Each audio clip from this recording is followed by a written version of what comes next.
Blog Talk Radio. Welcome to Life Transformation Radio. This show is all about life transformations and our journey from where we were to why we are doing what we are doing today. We will discuss the hiccups, the roller coasters, and the blood, sweat, and tears that has been poured out while discovering our purpose. It is all about our transformation. Here is your host, Sean Douglas. We are live here on Life Transformation Radio. I am your host, Master Resilience Implementer, inspirational speaker, and author, Sean Douglas. Welcome, welcome, welcome to all of our listeners who are listening from wherever you are. This show is heard in 28 countries, has been going since early February of this year. So thank you to everyone who's been listening. Thank you to those listening from around the world. Life Transformation Radio is all about our transformations. Here we tell the story of why we are doing what we're doing and how we are helping others transform. You can listen to us every Wednesday at 5:30 p.m. Eastern Time and on the first and third Fridays at 5:30 p.m. Eastern. On the show, we have impactful and amazing guests that are impacting and elevating everyone around them. If you have any questions for the guests, this is a live show, unless you're catching it on the replay on iTunes or Stitcher. But it's a live show, so you can call in at 657-383-1109. Again, it is 657-383-1109. And my guest today is no different. She is absolutely impactful, absolutely amazing, blew my mind, and we had an amazing pre-show conversation. So welcome to the show, Sam Alvarez. What is going on? Thank you so much for having me, Sean. I'm so excited to be here. I am super, super pumped to introduce you to the listeners because I know when we were talking, I was like just blown away. And then reading your bio and everything, I was just like, holy crap. Like, it is amazing. So tell us, so first of all, I want everybody to know, like, where are you calling in from? Last time we talked, I was in Prague, I think, or maybe Riga. Yep, I am you're in Prague. Lisbon, Portugal right now. Was I? Okay, I'm in Lisbon right now. Yep. So you're in Lisbon, Portugal right now? Correct. That's insane. What are you doing there? I came here for a couple of conferences for online business people. I did one this weekend and one the weekend before. And then I will be heading to Bangkok in a couple of weeks for another conference. This is big conference season for all the online business people. So we all get together and swap stories and talk about fun stuff. That's amazing. So yeah, because I remember when we talked, you were hanging out in Portugal, and then you're in Lisbon now. You're gonna head to Bangkok, and then where are you going after that? Bangkok, I'm going to head up to Chiang Mai, which is also in Thailand, but it's not quite such a big city. I'm going to an accelerator there. So it's basically a house for 2 weeks with different successful entrepreneurs together focusing on specific things. As opposed to a conference where you go to kind of learn new stuff, this one is more like you go to execute on something that you learned in all of these conferences. So that one I'm looking forward to also. Right. That is so awesome. So I know you're super busy, and I won't take up much of your time. So if you are ready to get started, I am ready to go. Let's do it. Let's do this.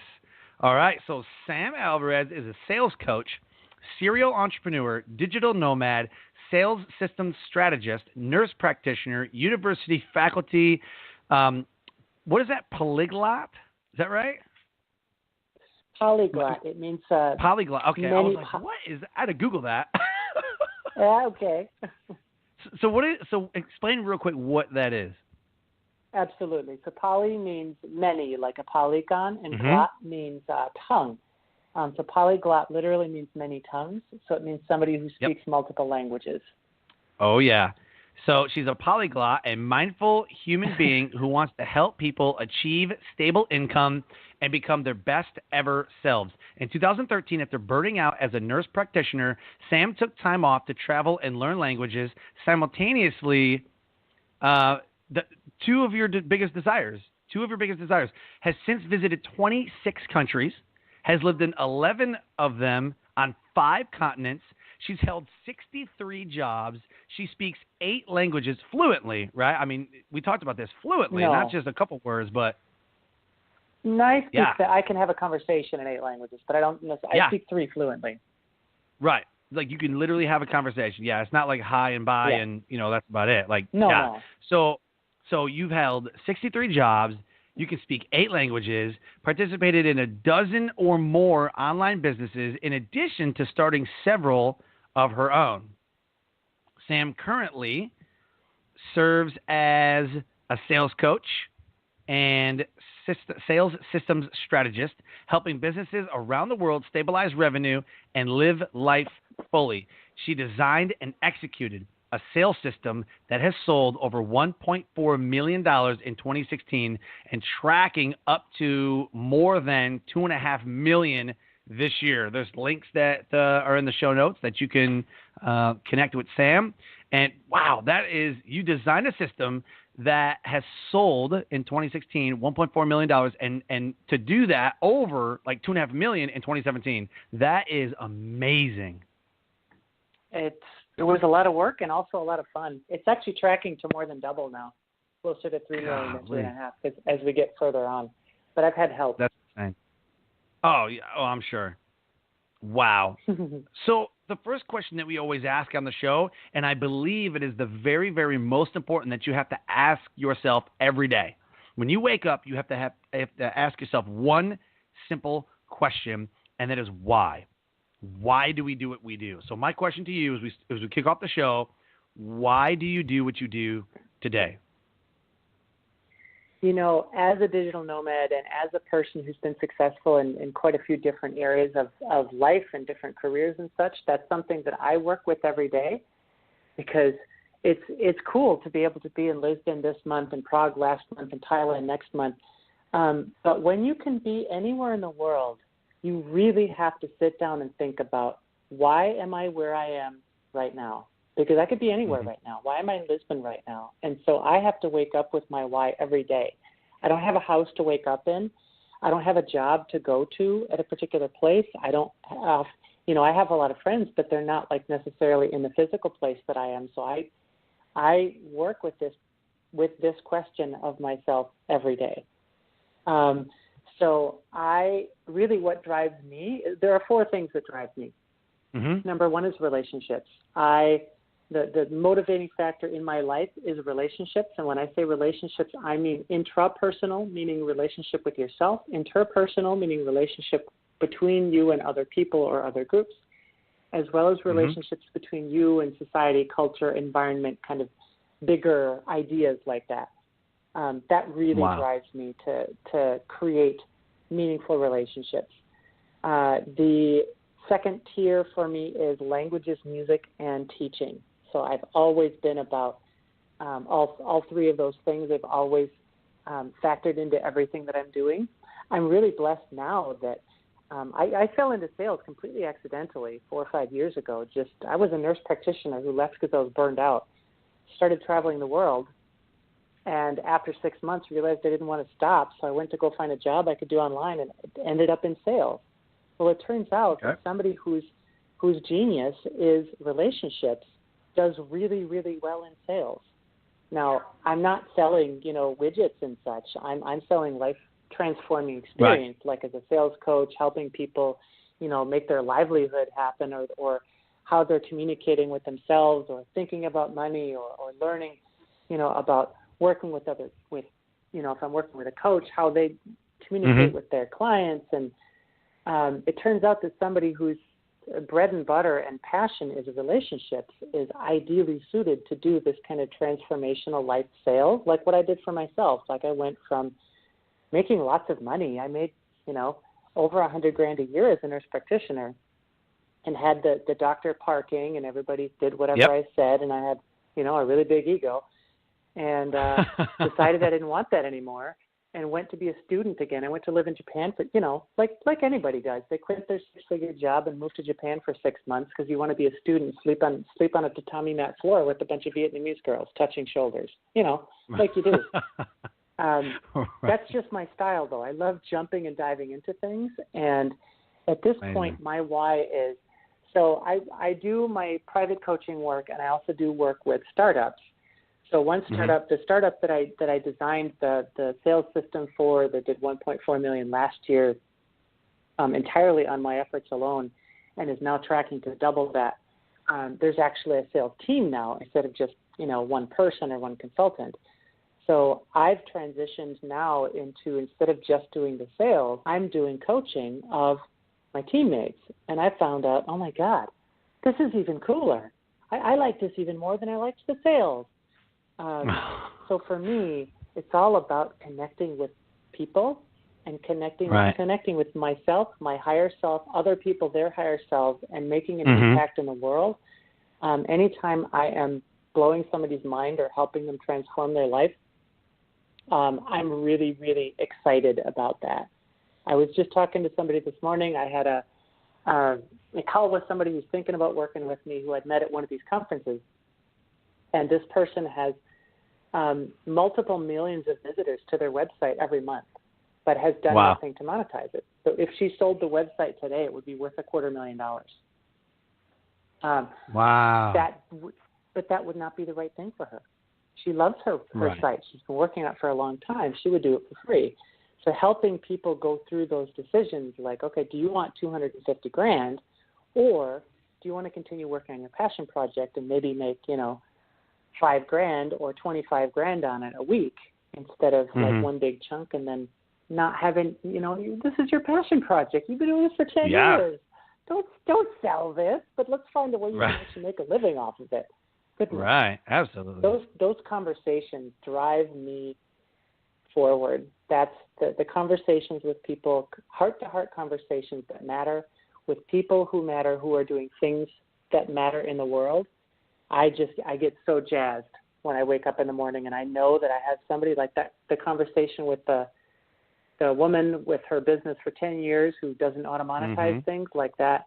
I blew her mind like 10 times in the hour that we were talking, because she's never really thought about how to monetize things. And that makes my day, to see that because the service that she's providing is also life-changing. So I'm helping her go from helping 15 people a month to 1,500 people a month, and the world is a better place.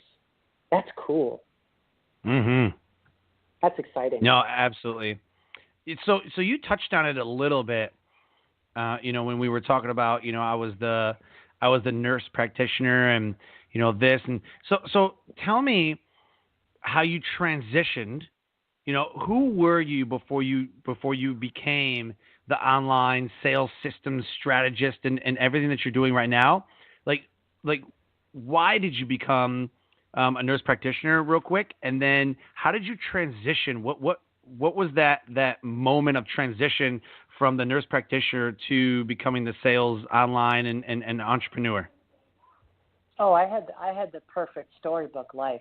I mean, I made 6 figures. I was considered a doctor by most people. Everybody could, as a nurse practitioner, like I had my own clinic. I was running my own clinic as a single provider clinic. So no matter what you tell people, oftentimes you are the doctor, and I have all these special things. And like, I was living in Tucson.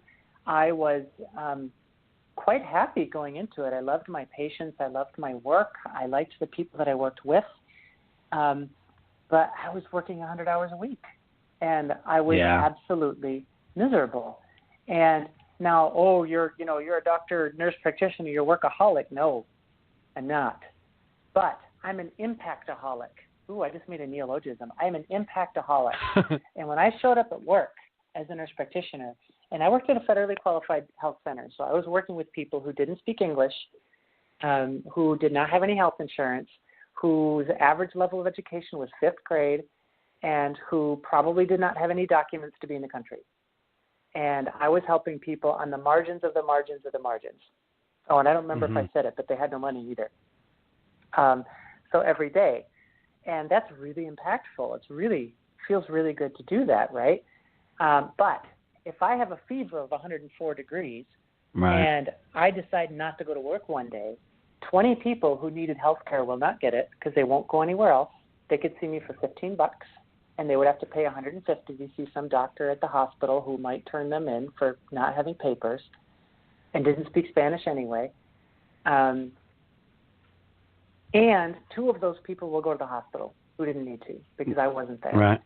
And I felt so intensely pressured every single day. I have to go to work. I have to do this thing. And I got to tell you, when I wouldn't go to work, I would feel so guilty. And I took a 1-week vacation my second to last year, and the guy who took my place was not good to my staff. He was not good to my patients. I was really unhappy about it. Some bad things happened to people that wouldn't have happened that I was there, so I didn't take another vacation for a year, and I took a 2-week vacation, last-ditch effort. Like, I love serving people. I was put on this earth to serve people in need in a way that's meaningful to me, but I needed a break, so I left for 2 weeks. I came back. One of my patients had cancer for 2 weeks and had not been told. She died because the person covering for me was not there and did not engage. Another patient had cancer, a thyroid cancer, and had to have some things done to her that would not have had to been done had we diagnosed it right away and take care of it. I had another person with an abdominal mass, which was probably cancer, but nobody bothered to tell her for 3 weeks. This is general practice, by the way. I'm family medicine. Like, this is just like, everybody off the street. Right. And I had a patient who was who'd had chronic wrist pain for 15 years, had fallen and hit her wrist, and had gotten an X-ray and asked for help with it. Turns out her wrist was broken for 3 weeks before anyone bothered to tell her. Wow. And I said, I can't do this. I can't get a break. I'm working on $80 to $100 a week. When I do take a vacation, I come back and I'm furious. The person was also a jerk to my staff and was really rude to my staff, and they were like, don't ever leave again. And I'm like, I can't live this way. I need to have a life. I love being in healthcare. I love serving in healthcare. I went to school for 12 years to be a nurse practitioner, for goodness sake. Oh, yeah. Like, I certainly put in my educational dues, and I would still go back to being a nurse practitioner. No problem. I love the work. Mm-hmm. I probably wouldn't do it full time because that's what caused me to burn out. So after that 2-week vacation, I was like, I'm done. I got to find a way to get out of here. I can't do this anymore. I looked into doing it part-time. It didn't feel right. I said, I need a complete break because not only am I really comfortable financially and egotistically, like, it's really easy for me to just be this, like, kind of revered person, like, oh, you're the doctor, you're the nurse practitioner, like, whoa. And I was one of the best ones in the city. Like, people would come from all over. The Spanish speakers would come from all over to find me and talk to me, and I just but I didn't get to have a life. I couldn't have any activities. I couldn't have any relationships of my own. I couldn't have, and I was just miserable and burned out. And after that 2-week vacation, the world started losing its color. I started losing my compassion. Everything started looking gray, and I was depressed and feeling unhappy and just like, really, really just, I turned to my assistant at the time, who was a close friend of mine, and said, I've hit the 85% mark. And she said, well, what do you mean? And I said, my compassion, which is one of my strongest characteristics of my entire being, is my level of compassion for other people. That's why I became a nurse, has slipped below 85%. Once I slip below 85%, I'm going to start getting cynical and jaded, and I'm going to start saying things about patients that, like, that kind of gallows humor, like emergency room humor, and it's not good. It was 6 months until I was gone. And she said it to me about 3 months later. She's like, you're out the door. I'm like, I got to go. I can't be compassionate anymore. And my patients deserve me at my best, and I'm not that person. And I can't do that for them. So was that your moment of transformation?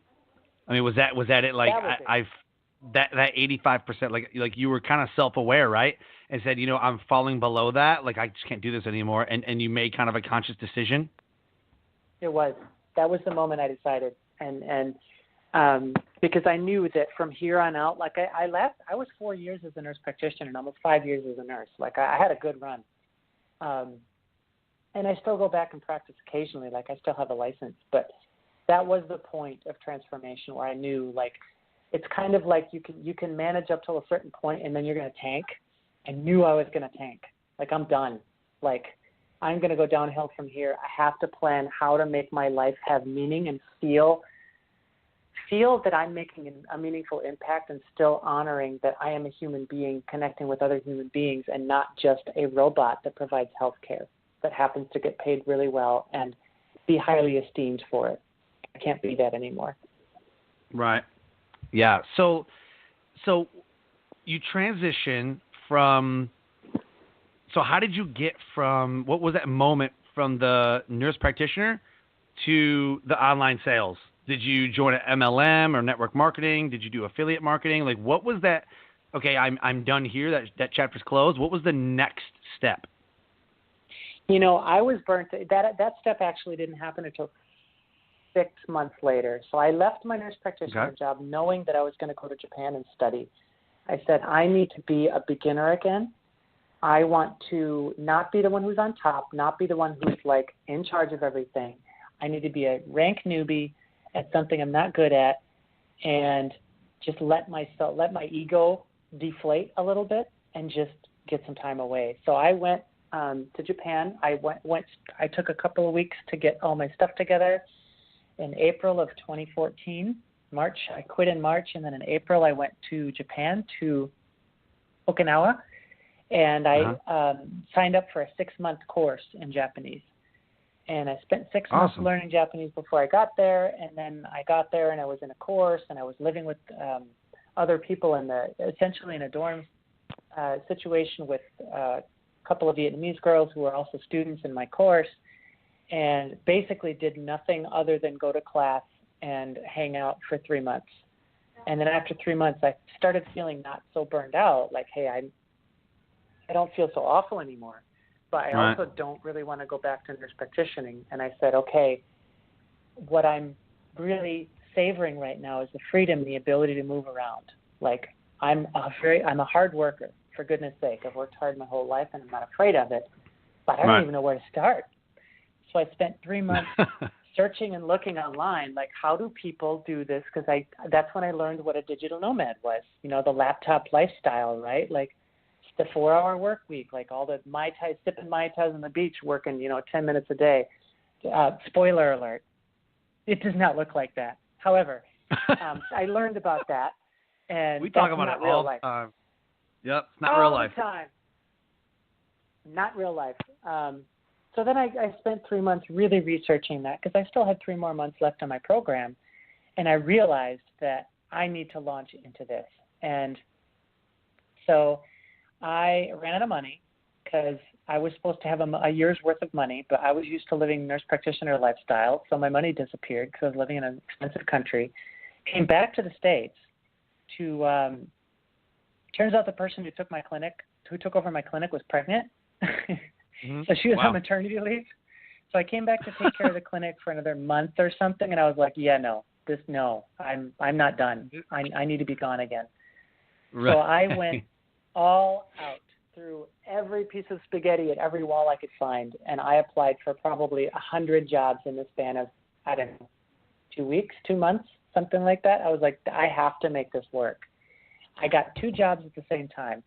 I got a job as a university faculty member at an online university, which I can teach online. So I got that, and then I ended up one of 50 applicants for this job at a company that helps medical researchers find participants for their medical trials. And out of 150 people, they picked me. Like, I got through it was a 6-week process to get this job, with things to do every week, probably 20 hours of work to do every week. And I was dedicated to get this job, which paid me like $500 a month, plus commission, which could be anywhere from nothing to, whatever. But it was medical, it was research, it was talking to people in Australia, it was in a different country. The only thing I didn't have was sales experience. And he said all the way through the entire process, I was like, I want this. I will do whatever it takes to get this, no matter what. And I spent easily 40, 50 hours, maybe 60 or 80, on one application because I wanted this Wow. job that bad. And I beat out all the other people I interviewed. They interviewed probably 10 other people. 3 made it to the final cut, then 2 made it to the final cut, and then they gave me the job. And I asked him why, because I'm like, I have 0 sales experience, and I'm kind of intimidated by it. Like, I thought before I started that sales was inherently unethical. I'm like, only bad people do that because they have to say bad things and lie and stuff. Oh, yeah. Right? But I'm in this job where, like, okay, we're helping medical researchers, like, advance the knowledge of science in the world. Like, that's pretty cool stuff. Like, that's pretty awesome. Like, I get to be a salesperson to help make diabetes, to help make treatment of diabetes better. Like, I really like this. And he said every step of the way, like, you were on point. You immediately, every step of the way, like, even when the last 3 was me and 2 people with 15 years of sales experience. And he had a sales coach do a second interview because he really wanted to pick me, but he's like, I can't. Like, she has no experience. And the sales coach did a backup interview with me, and he went back to the founder and he said, you got to hire this chick. No matter what you do, you have to hire her. And so he did. Right. Oh, that's awesome. Here I am. So there that you go. lasted for about 1.5 years. And then I ended up moving on to a different opportunity, and I started working with that startup that I rocked it for in 2016. I still work with them, and now I do. And it just snowballs. I'm transitioning. Yeah, I'm transitioning from sales into sales coaching. I'm doing both. There you go. I really enjoy Awesome. kind of all of it because I just get excited about it. But right. now I'm excited about doing the coaching piece because it's like, oh, not only do I have this like level of knowledge in my head, but I also have, because I'm a nurse practitioner, I also have this secondary skill set of I know how to talk to people. I know how to begin and end conversations. I know how to coach people. I know how to work with staff. I know how to, handle a lot of things happening at once. And the going deep in the coaching, like that, it's the next level for me. Like I've been doing sales for about 4 years now, and at the same place for about 2 years. And I'm like, and I do my coaching on the side, which is, it's so wonderful. And I want to go deep instead of like I've gone wide, like I just dipped my toe. I've had coaching from 5 different sales coaches. I've talked with thousands of different people selling, half a dozen or a dozen different things. They've all been life-changing. I have not had to sell anything I didn't believe in, and I'm very grateful for that I've never been in the financial position where it's like sell something you don't like or go hungry. I've designed my life so that doesn't happen, and that can't happen and won't happen because of my own value system. And I ended up with a totally different view on what sales is than 99% of people out there. And I get to live my dream life doing my dream job. Now, I'm not sipping Mai Tais on the beach for 4 hours a week, but frankly, I wouldn't be happy doing that anyway. I want to be out there making an impact, talking to people, and having exciting things happen. Right. So I ask every sales expert, I ask them this very simple and dumb question. So the sell me this pen, like, do people do that? Like, do they really do that? Like, sell me this pen. Like, oh my God, why? Everybody's answers are different. Really but why do they do that? Like, are they trying to test you? Like you ever seen a big guy like walk into a bar like, oh, I gotta test this guy, or like the new guy in jail, like, oh, I gotta test this guy. Is that what they do? Is that just kind of a thing of the industry? Is they just try to test you? Like, let's see really how good you are? I mean, to be perfectly honest, in my mind, it's mostly lack of creativity. It's like you don't know what to ask, but you want to kind of hear what their sales skill is, like sell me, because and a pen is something that's always there, right? No, I mean, it's, and the right answer is something to do with the, value, or what can you accomplish with this pen? Like, what does that mean to you? What have you used this pen for? Like, oh, well, I used it to sign a $2 million deal this morning, and wow, that's really cool, and this pen is really awesome, and like, I've done that question a number of times, and I mean, for me, it's, I hear it and I'm like, oh, come on, you can do better than that. Right? Ask me a question about a situation I've been in and how I handled it, or how do I handle somebody feeling frustrated, or this kind of objection, or did I do my homework about whatever it is that you do or something? But sell me this pen, like, Like, Okay. I firmly believe that if you ask better questions, you get better answers. If you ask really great questions, you get really great answers. So that's good sales in a nutshell. You just nailed it. That's the entire Right? field of sales in 10 words. If you ask good questions, you'll get good answers and good information. There you I go. do my research as a salesperson. If I'm going to talk to somebody, like when I talked to I had a sales call this morning with this person with the blog with the millions of visitors and no money, asking for help how to do that. I do my research as a salesperson when I'm going to talk to somebody in order to ask the right questions, not so that I know stuff about her or that I know the answers about her. I don't care what the answers are. I want to know what questions to ask her so that I can get her thinking about what her potential future could be like. Every time I speak to an event planner, event coordinator, decision makers, whatever, about going into a corporate setting and consulting with them about their leadership, team building, whatever, I have a certain number of questions. And then if I'm talking to an event planner, coordinator, whatever, about being booked at a conference, or if I'm talking to, I have sets of questions already laid out, because over the years I've noticed that this question always comes up. I'm like, okay, cool, let's put that down. So I literally have different sets of lists of questions that I pull from based on who I'm speaking to. And if you don't have questions like a template, like already laid out of things that you absolutely have to know, because you can always add in little questions later. Like I do all my research on every conference, every organization, every place I'm ever going to speak at, train at, whatever. I've already got it all laid out so that when I have that discovery call, there's nothing like, so what is it you do again? Like, I want to look professional. I want to look prepared. I want to know what I'm talking about, because they're inevitably going to ask me, did you look at our stuff? Did you look at our marketing materials? Did you look at?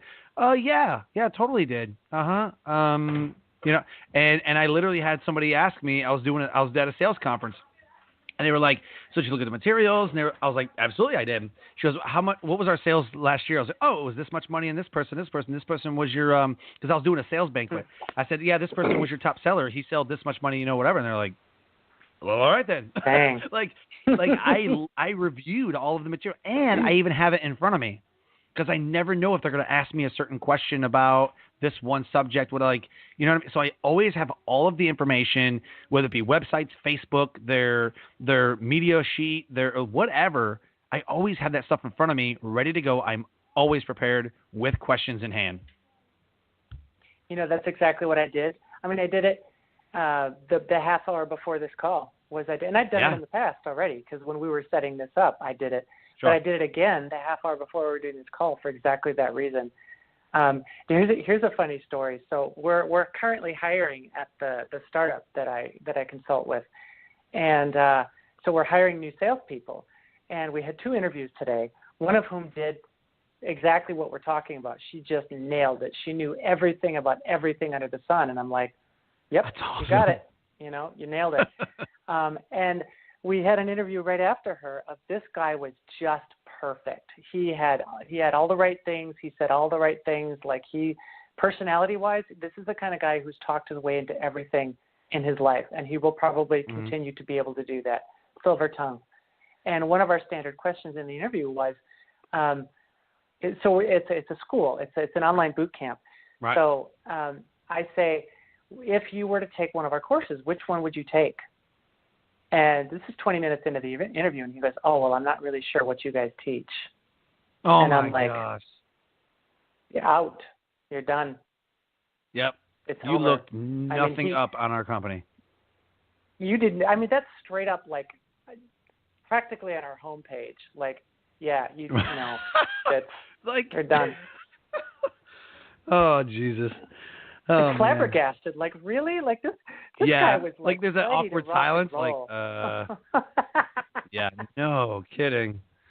Yeah. So I have a couple 2-part questions for you. Yeah, go ahead. I have a couple 2-part questions. Okay, so the first 2-parter is, what was the best part about your transformation so far? Oh, God, the relief.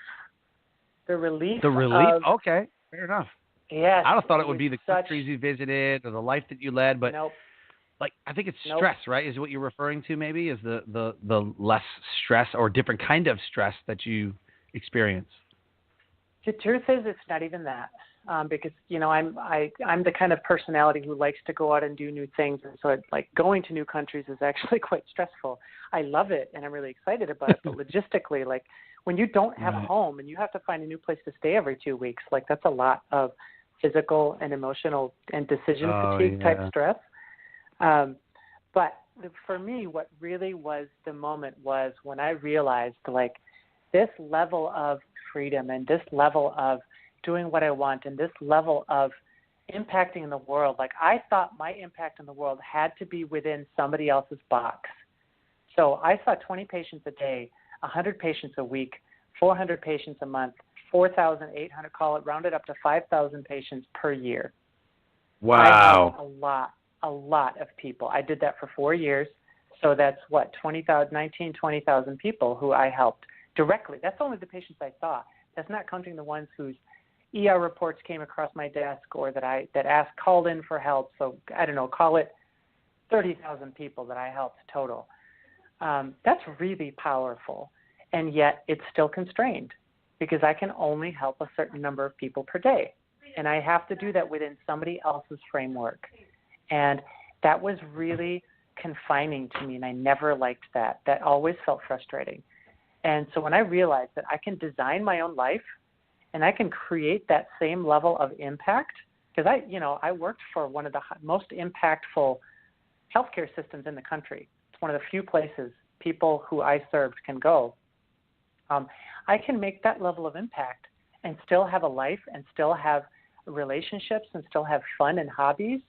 Like the feeling that when I got that was like my entire body went from completely tensed up to like a wet noodle in a hot tub. Like, oh my God. Oh, wow. I am so relieved that the life that I dreamed of and the impact that I dream of can happen, and I can still have a human life and be around other people and have hobbies and do fun things.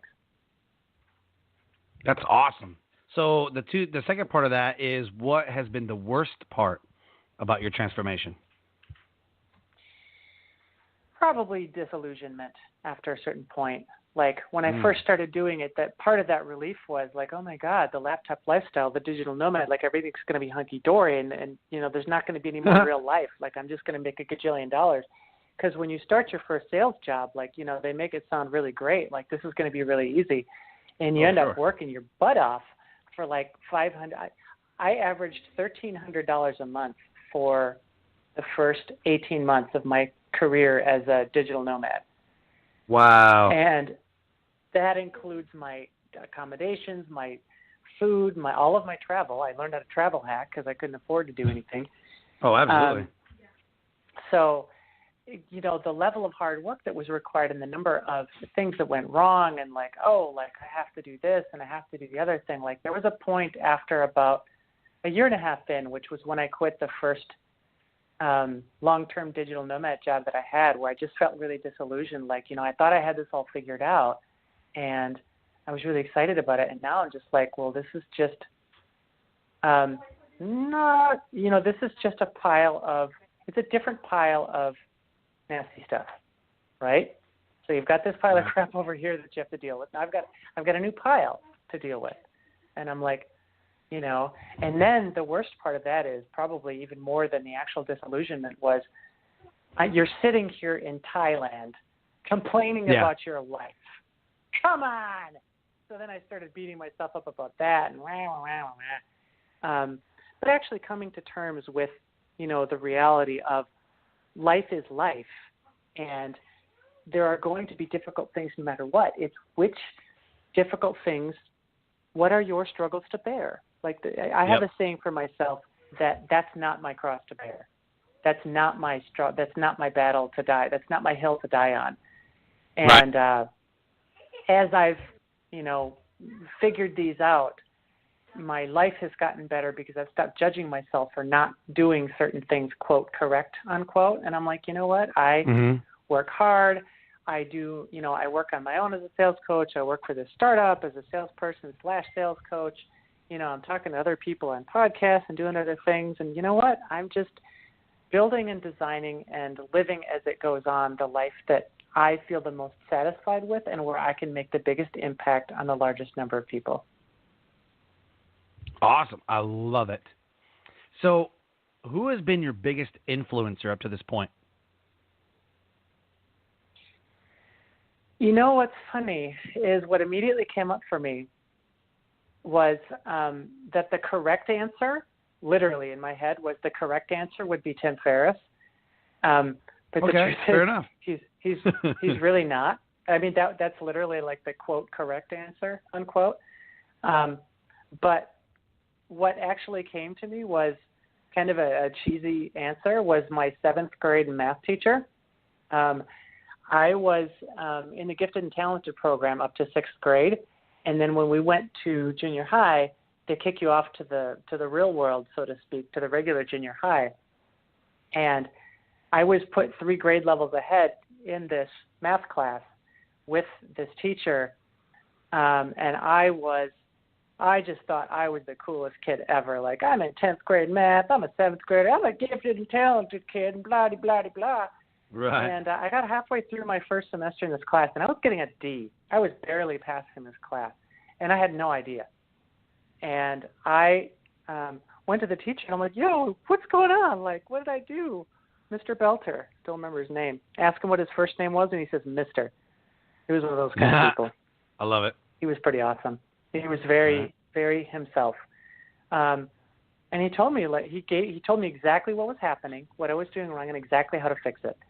I went and pulled an all-nighter as a 13-year-old to do everything that I hadn't done for the first 2.5 months of this course, and came back and handed it all in the next day. And he was just completely flabbergasted, and he looked at me like, no, I mean, I didn't even give you a timeline because I knew this would take a long time, and, you know, black rings under my eyes, 13-year-old, and I'm like, you told me what I needed to do. You gave me a direction, and I went and did it. And he said, well, unfortunately, because this is so late, this only brings you from a D+ up to a C+, but here's what you can do the rest of the term so that, you know, you can do this. I did, and it was a really hard class for me, and I ended up getting a C in the class, but I cherished that C, and I worked harder for that C than I did anything else in my junior high and high school career, and that taught me what it was to not fall behind and to ask for very direct feedback and take it. Wow. That's amazing. Oh, so who's God, been your biggest supporter then? My biggest supporter. Wow. That, you know, as a digital nomad, that's one of the biggest, most difficult questions to answer as a group of people, because we move around constantly. I have a lot of friends who are digital nomads. I have a lot of friends from when I was living in Wisconsin and living in Tucson, and I have friends now all over the world. But for people to support me, it's really hard for them to do it. I would say, if I'm going to give an honest answer, it would be my sales coach, the one who coaches me. He's coached me through several different jobs, and even with he works remotely as well. And there's 2 people that come to mind. There's him and a professional friend. It's a friend of mine who's always been all about freedom. She worked for a gas company because she loved being outside, and she went and checked meters all day. And then she worked at an airport because she called it having her wings. She could fly all over the country and the world because she was working for the airline. And she likes to move around and travel a lot. And she's one of the only people who I can really talk to about this stuff and not have them just straight up be jealous of everything I'm telling them. Because I have a life too, and there are things that are awesome and there are things that are hard. But it's really difficult to talk to people about something when they're jealous of you. It's not their fault, you know, like I'm leading this lifestyle that looks like the coolest thing that could ever happen. And at this point in my career, I'm doing well financially again, and I've like basically made it. Like I've replaced my nurse practitioner income and then some. And I'm able to have a life, and I'm able to do the things I want to do. And it's like, okay. And even so, real life still happens. You know, anxiety still happens. Depression still happens. Like crappy things still happen. You know, I just found out that one of my favorite people in the world is about to get fired from her job, you know, and that, you know, and she works with me directly. Like I support her. I coach her. And, you know, bad stuff still happens, you know? So life is life, I was feeling a little down today because I found out that thing about my coworker, and I'm like, gosh, that really sucks, Life still happens, and you still have to need support from other human beings to, frankly, having, rather than a person, the thing that has supported me the most during this time has been my daily practice of gratitude. Without that, I would not still be here. Yeah, I'm doing a 66-day Facebook Live gratitude challenge. Nice. Every day I go on Facebook Live and I talk about 2 blessings that I've had today, not ever, but like this day. And then the third blessing is a way that I blessed someone today. So I have to find a way to be a blessing to somebody, whether it be I write a gratitude letter, I buy somebody's coffee, I buy somebody lunch, I make a phone call and say how much I am thankful for them or what, but I'm just a blessing to somebody. Gift them with a book or whatever. So, yeah, gratitude is got to be the number one thing that you do every day, whether it be count blessings or be a blessing. Have to. Yeah, absolutely. I love that about be a blessing. I tried just about everything out there on gratitude and mindfulness. I actually had a business at one point. Technically, you'd still find it, but I had a business at one. I've started, failed, succeeded, started, failed again, succeeded some more at a half a dozen different businesses because that's what you do when you're an entrepreneur, right? That's what we do, right? One of them was a mindfulness business where I talked specifically about. Actually, I was helping nurse practitioners not be burned out. It turns out I didn't want to help other people not be burned out. I just didn't want to be burned out, so that didn't end up working out for me. But gratitude was a big part of that, and I've tried all these different gratitude things, and the journaling style and the gratitude jar but I really like that because my gratitude practice is twice a day in the morning and in the evening, and I'm very auditory, as you might have noticed, as you are. That's why you're doing the live challenge. Yeah. So I speak to myself I record myself speaking every night, 3 things that I'm grateful for and, wonderful things that happened. And I'm totally stealing that about how was I a blessing. Consider that stolen. Absolutely. Yeah. Oh, absolutely. Do it. It changes your life, I'm telling you. So absolutely. I have another 2-part question for you. Go a little for it. Tougher now. What was the best resource that you found during your journey with no one's help? Tropical MBA podcast, hands down. Okay. That was tropical. What is it? MBA as in MBA as in Master of Business Administration, like the master's degree. Tropical MBA, I got it. Which is ironic because I don't really follow them that much anymore, and they totally don't fit my style. But they were there when I needed them, and I very much appreciate it. Yeah, I mean, I've learned that everything comes in for a reason or for a season, a short time, a long. Like I've had people come into my life for a month, change my life, and then I move on. It's just the way it happens. People come in, they do whatever people are put in front of you for whatever reason. They've used that reason or you've used, because we never know when we come into someone's life, for just a short time, whatever, and change their life. But absolutely, things change. So. And ironically, I said they don't fit me anymore. And I realized as soon as I said that, I'm in a group for successful entrepreneurs who've had a number of successful businesses that is run by one of those 2 guys. So even though I don't listen to the podcast anymore, I'm still involved with them, and they're still making my life better. Right. So anyway, this podcast, the Tropical MBA podcast, was what I found when I was sitting on my little tatami mat in Japan. I had there was 4 of us sleeping in one little room. We had so little space that our elbows were touching when we were asleep, the 4 of us. Mm-hmm. And so I would curl up into a little ball inside my on my futon in the tatami mat, which futon in Japan and Japanese is actually it's a type of mattress. We actually stole the word from Japanese, and it means nothing like what we think it means in English. So I'm sleeping on the Japanese futon on the tatami mat floor, and I'm the lights are off and I'm listening to this podcast, and I would listen to it for hours. I would listen to it for 4, 5, 6 hours at a time. They had hundreds of episodes already at the time. And the premise behind it is you could go to an MBA school, and drop 50 or 150 grand and go into debt and try and find the, how to make your business an entrepreneurial thing. Or you could save up a couple grand, move to Thailand, start listening to a bunch of people, hang out with a bunch of cool people who are doing the same thing, live on the cheap, baseline your business at $500 a month, and within 4 to 6 months, find a way to make yourself at least $400 or $500 a month, because you can live on that in Thailand, and then you just bootstrap it from there and just keep going and don't. And that was the entire idea for the podcast, and they already had 250 or 300 episodes by that point. I think they're over 500. Wow! Holy crap! And I just binge listen to these because I'm like, this is possible. This is a thing. This is possible. Oh my God! And I listened to all 250 episodes in about a month. Wow! And I was It was easily by far the best resource for me and it was all That's free. awesome. They may charge for it now, but I don't. It's a podcast. Okay. They're not going to charge much. Sure. So the second part of that is, who gave you the best resource that you have used during your journey, and what was the resource? So who gave you the best resource, overall best resource that you've used, and what was that resource?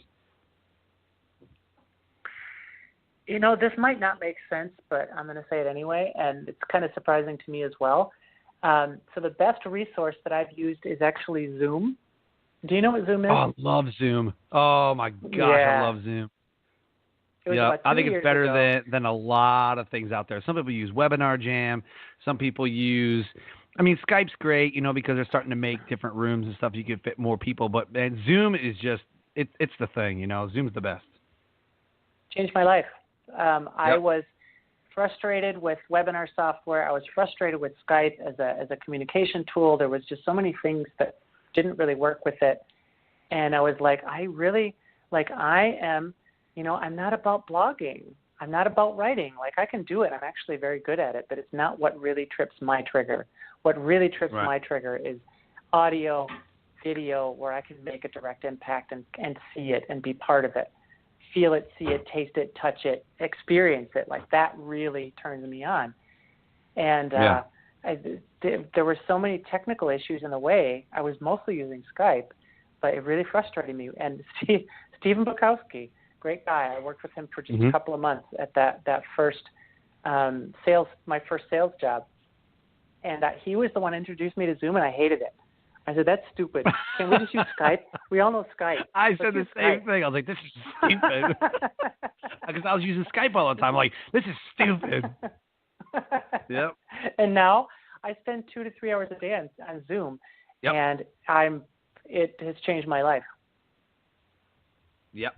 Absolutely. Yep. I got you. So so as we close the show, let's talk about where you're headed now.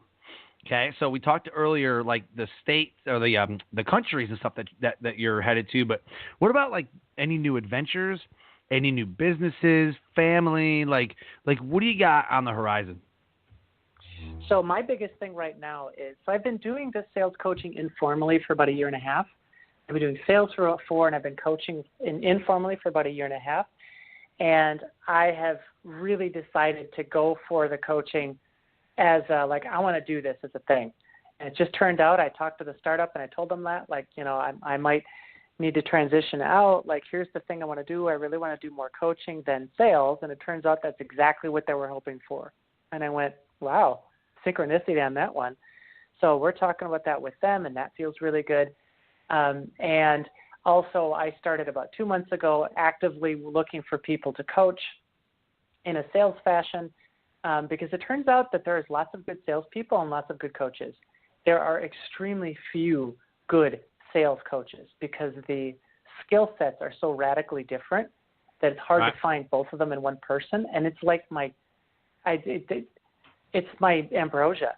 I sit talking to people about money mindset and about starting up a new thing and trying a new business, and my business is doing this. I'm just pleased as punch and delighted to have those conversations about communicating and relationships and talking to people and setting stuff up. And oh God, it's so much fun. So that's a pretty new thing for me. Like my last business was in language learning. Big surprise, Miss Polyglot speaks a bunch of languages. And I just wasn't quite feeling it. The business model that I chose wasn't really working. So I decided to go for the sales coaching thing. And I got to tell you, I'm having a blast. I love talking to people about it, and I love doing it. So I'm delighted. Perfect. What are the languages that you speak? So fluently, I speak English, Spanish, and Portuguese. At an intermediate level, I can speak French, German, and Mandarin Chinese. At a advanced beginner, where I can hold conversations, but only if you talk real slow and use small words, is Italian and Japanese. And I just started learning Russian about 2 weeks ago. No, maybe a month ago. Because one of my closest friends is a native Russian speaker, and I want to have a secret language with her. And because we spend a lot of time in Europe, Spanish and French aren't good enough. So I've decided to take on her mother tongue so that we can have a secret language and talk about people, really, really important high-level stuff. Like I want to have a secret language with my best friend. Right. There you go. Awesome. So this is the point in the show where we do a shameless plug. You can plug a friend, quote, your websites, Facebook, products, give a shout out, whatever you want. This is your moment to shine. Go. Oh, I'm absolutely shameless, right? Like I'm in sales and I do it because I love it. So the best way to shamelessly connect with me is on my website, samalvarez.com. Pretty easy. I have a number of other stuff out there. If you like Renaissance people, like I've, from between the intro and everything on the end, like I've done a lot of different things in my life. You can find out about a lot of those professional things. Yeah, there are two ways to connect with me. Number one is the website. Number two is LinkedIn. I love talking to people on LinkedIn as well because it really makes sense for all the conversations that I'm having. You can find me on about 50,000 places on the web. If you want to go and learn about languages, go find my language stuff. If you want to learn about being a digital nomad, go check out my YouTube channel. Like there's all kinds of stuff all over the place. But the stuff I'm talking about now and this transformative stuff and where I'm going now and what I'm excited about, samalvarez.com, and find me on LinkedIn and we will connect and let's have a conversation. There you go. Love it. I loved hearing about your journey. Loved hearing about the sales and everything you're creating. It's been amazing, and you've been an amazing guest. I want to thank you so much for your time. You are so welcome. It's my pleasure. I was delighted with our pre-chat. That was really fun, and I really enjoyed that, and this was even cooler. So I'm just pleased as punch. Awesome. As we close, can you deliver your best nugget of knowledge that will motivate, transcend, and inspire someone to take action? Start now. Don't wait. I was miserable for a long time. And the moment I started, not even to succeed, I failed like 1,000 times before I succeeded. But the moment I started, that I actually said, I'm doing this now, when I made that decision, the 2 points that we talked about were when I said my compassion is 85% gone, and I said I have to change, not, I really should or I really want to or I really need to, but I have to change right now because this is terrible. And then when I was studying in Japan and I said I have to do this, I found Tropical MBA and said I cannot go back to where I was. Those moments when I said, you know what, I'm going to do this, what that looks like for me was absolutely life-changing. Awesome. So give us a call to action. What should someone do today? What would be the first step? For me, it was, I'm a planner. I'm very spontaneous with my day and with my relationships and my conversations, but I'm very much of a planner with my year and with my long term. So I have a year-long plan that I do. And I will have, I wrote a course about it at one point. Of course I did. I wrote a course on reclaim your life. What do they call it? Reclaim your life. Something about achieving and setting and achieving meaningful goals, because that's what I do for myself. I set out a yearly plan where I sit down and I'm like, okay, I want to do, these are the things I want to do frankly, my plan for 2017 is completely trashed. Like, I've done almost none of the things on the plan. But the fact that I sat down and paid attention to my inner voice and said, what is it that I want? What is it that I'm here for? What's the impact that I'm meant to make in this world? I've always known that I was put here to do something really meaningful, but what is that? Because when you start figuring out that whatever you're doing isn't it, when you sit down and listen to that voice, whatever that looks like, if it's a long-term plan, if it's a, oh God, like I can't do this, soul-sucking job for one more day, or oh my God, I really have to do this other thing, like just to take that moment to listen to yourself and make a plan, do a thing, doesn't matter what action you take, but to listen to that voice and do something that you can do in the next 15 seconds to take the first step. Perfect. Wow, I wrote that down. I'm going to keep that. It's all yours. That's you awesome. can steal that. I'm stealing your blessing other people thing. That was a good one for me. Perfect. So, Sam, I want to thank you so much for being on the show, and I'm sure that we will talk again soon. And I just really, really appreciate you, being on the show and being so vulnerable and authentic. I am grateful to be here. No, really. I actually had, I'm going to tell you flat out, I had kind of a bad day today. Some bad stuff happened. I got some bad news, like really frustrated. Yeah. And talking to you, being on the show, knowing that you and I are going to create this meaning-making relationship and creation for other people, this just made my day. So thank you for having me here. I'm really, really grateful. Awesome. All right. Thank you so much again. And I'm sure we will talk again. Life Transformation Radio listeners, this has been another episode with impactful guests who are just doing absolutely amazing things in the world. If anything Sam has said today resonated with you, find her on LinkedIn, on Facebook, go to her website, www.samalvarez, ALVAREZ, samalvarez.com. And then you can go to /media and you can find out all of the cool things that she's doing. You go to interviewsondemand.com /Samantha Alvarez, and you can learn all kinds of things that she's been doing, all the shows she's been on. She is not hard to find. She's all over Facebook. She's just absolutely crushing life. So hook up with her, learn the sales. She is a Sales Systems Strategist. This is what she does. So hook up with her and skyrocket your sales. If anything has resonated with you, leave a comment. You can like, share, all that. It's on iTunes and Stitcher within a day or two. And I want to thank everybody who has been listening to the show. And until next time, remember to live your brand. Find opportunities every day to live up the values that you hold close to your heart. I call that living your brand. Have a good night.